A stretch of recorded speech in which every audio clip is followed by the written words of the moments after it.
Good afternoon, everyone. I'm so honored to join you for this year's ADL National Leadership Summit. I really wish we could be together in person, but I'm hopeful that we will put this pandemic behind us soon. So everyone, get vaccinated so we can meet together in person real soon. I want to thank Jonathan Greenblatt, Esther Gordon-Epstein, and the entire ADL team for all the work they do, especially during these challenging times. I also want to thank everyone for participating in this year's summit. I'm moved by your commitment to fight for the dignity of all people, regardless of nationality, race, sexual orientation, faith, or identity. You're inspiring us all to take a stand against hate, against bigotry, against anti-Semitism. And it's a privilege to join you today as the first second gentleman and the first Jewish spouse of an American vice president or president. When I think about my story and the story of my own family, I'm reminded that it's really the quintessential story of America, a story that could only happen in a country born out of a belief in freedom. My ancestors, like so many others, came to America to build a new life after escaping persecution in Eastern Europe. And now, here I am, serving our great country as second gentleman, married to the vice president. That could only happen here, thanks to generation after generation of people of conscience. But far too often, our nation falls short of its creed.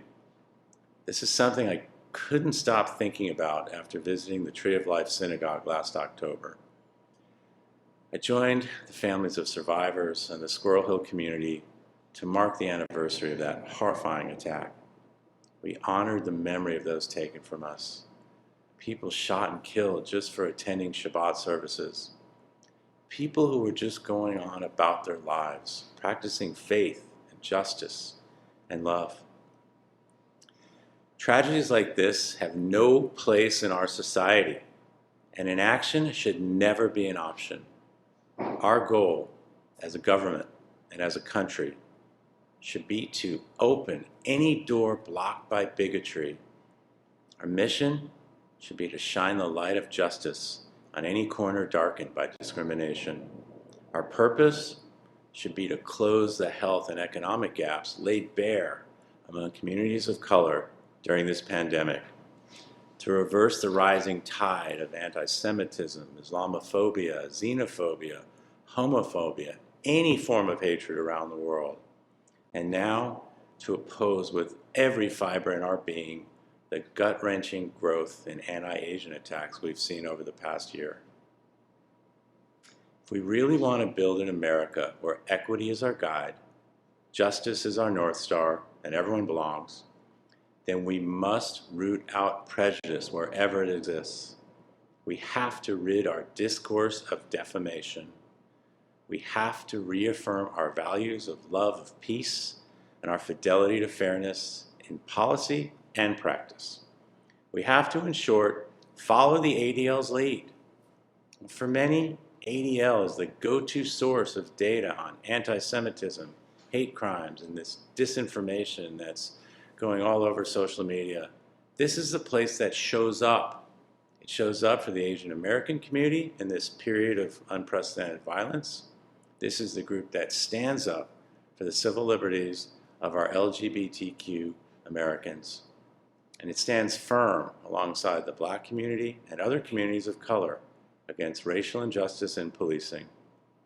ADL is our administration's partner in the battle to understand, address, and defeat domestic extremism wherever it rears its ugly head.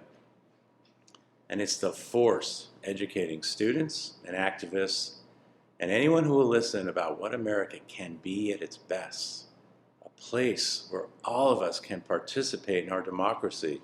A place where we can all live where we wish, go to school where we want, marry who we love, and be who we are, free of harassment or fear.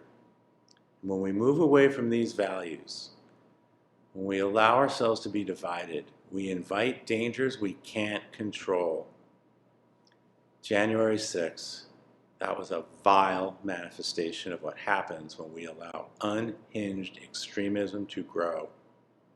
It wasn't the beginning of this problem, nor will it be the end, but it can be a turning point, a moment when we realize that no one else is going to pave the path toward a more just future unless we lead the way. This work begins with us, with daily acts of defiance against an unfair status quo, but with regular acts of courage and advocacy in the name of a more perfect union, with leadership from the ADL and from all of you. So thank you so much for your friendship, your partnership, and I wish you a productive summit.